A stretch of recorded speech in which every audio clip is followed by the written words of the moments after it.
सभी भक्तों को जय श्री राधे, जय श्री कृष्णा, जय श्री श्याम।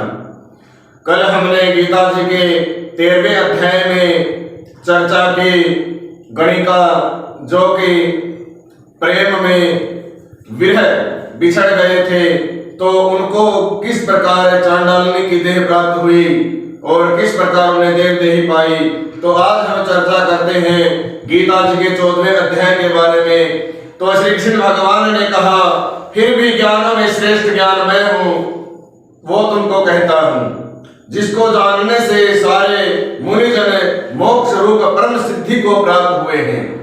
इस ज्ञान की सहायता से मेरे स्वरूप को प्राप्त हुए लोग सृष्टि के समय जन्मते नहीं हैं और प्रलय काल में कष्ट नहीं पाते हैं। हे अर्जुन, परब्रह्म मेरी योनि है, मैं उससे गर्व को रखता हूं और उसमें भूतों की उत्पत्ति होती है। हे कुंती पुत्र, सब गर्भों में जो विभूतियां उत्पन्न होती हैं, उनका उत्पत्ति स्थान प्रकृति है और मैं बीज देने वाला पिता हूं। हे महाभाव, प्रकृति से उत्पन्न सत्व, रज और तम तीनों गुणों देह में रहने वाले निर्विकार आत्मा को बांध लेते हैं। एक अनघ इनमें तत्व निर्मल होने के कारण प्रकाश और निरुपद्रव्य है, जो प्राणी को सुख और ज्ञान के साथ बांधती है। हे कुंती पुत्र, रोगात्मक रजोगुण तृष्णा और आसक्ति उत्पन्न होती है, जो प्राणी को कर्म के साथ बांधती है। तमोगुण की उत्पत्ति अज्ञान से है, यह नम्र आलस्य निद्रा से प्राणी को बांधता है। हे अर्जुन, सत्वगुण सुख उत्पन्न करता है, रज कर्म पैदा करता है, तम सब ज्ञानों को ढककर प्रमाद पैदा करता है। हे अर्जुन, सत्वगुण रजोगुण और तमोगुण को दबाकर बढ़ता है। इस प्रकार रज सत्व और तम को और तम सत्व और रज को दबाकर बढ़ना चाहता है। इस देह में इंद्रियों द्वारा सब ज्ञान का प्रकाश उत्पन्न हो, तब समझिए सत्वगुण की विशेष वृद्धि हुई है। हे कुंतेय, रजोगुण की वृद्धि में लोभ, कर्मों में प्रवृत्ति, कर्मों का आरंभ, अशांति और इच्छा उत्पन्न होती है। हे कुंती नंदन, तमोगुण की प्रबलता में अविवेक, अनुद्धम, प्रमाद और मोह ये सब होते हैं। जब देह को सत्व गुण के उदय में मृत्यु प्राप्त होती है, तो वह ज्ञानियों के प्रकाश में लोक को पाता है। रजोगुण के उदय से मरकर कर्मों में आसक्त मनुष्य जन्म लेता है और तमोगुण के उदय में मरा हुआ मूढ़ योनि को जन्म पाता है। सात्विक पुण्य कर्म का फल भी सात्विक कलंक रहित होता है। राजस कर्म का फल दुख और तामस कर्म का फल अज्ञान है। सत्व से ज्ञान उत्पन्न होता है, रज से लोभ तथा तम से प्रमाद, मोह और अज्ञान की उत्पत्ति होती है। सात्विक पुरुष को उत्तम, राजस को मध्यम और अधम तामसी लोगों को नीच गति प्राप्त होती है।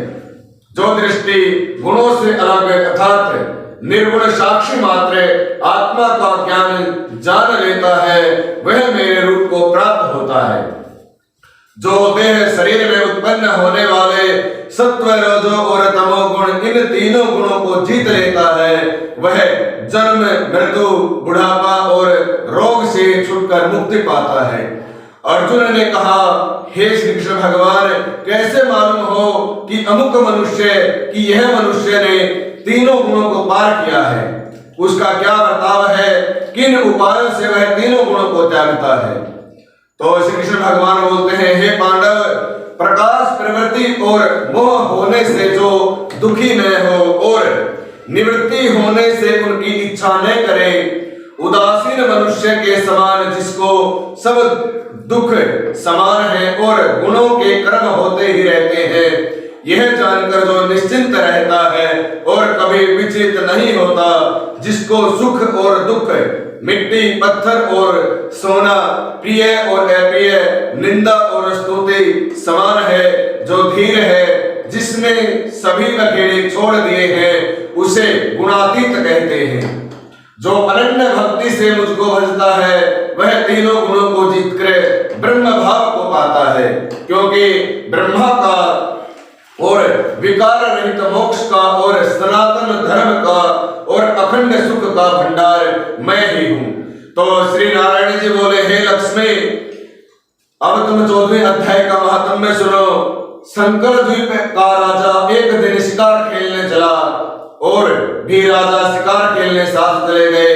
संकुल द्वीप के राजा ने दूसरे राजाओं के साथ शर्त बांधी कि जिसका कुत्ता शिकार मारे सो ले जाए। सब राजाओं ने अपने अपने कुत्ते छोड़ दिए। तब एक खरगोश निकला, उसके पीछे कुत्ते दौड़े। खरगोश दूर निकल गया और कुत्ते पीछे रहे। संकुल द्वीप राजा के कुत्ते ने खरगोश को पकड़ा। लोगों ने शोर किया तो कुत्ता दुजिता हो गया और खरगोश फिर भाग गया। कुत्ते ने दांत खरगोश को लगा दिए थे, इसलिए उसका खून टपक रहा था। खरगोश भागता जाए और कुत्ता उसके पीछे लगा जाए। भागते भागते वन में एक कच्चा तालाब पानी से भरा था, वहां साधु रहता था। उस तालाब में खरगोश जा गिरा और पीछे से वह कुत्ता भी जा गिरा। इतने में राजा भी घोड़ा दौड़ाकर वहां पहुंचा तो देखा कि दोनों तालाब में मरे पड़े हैं और देव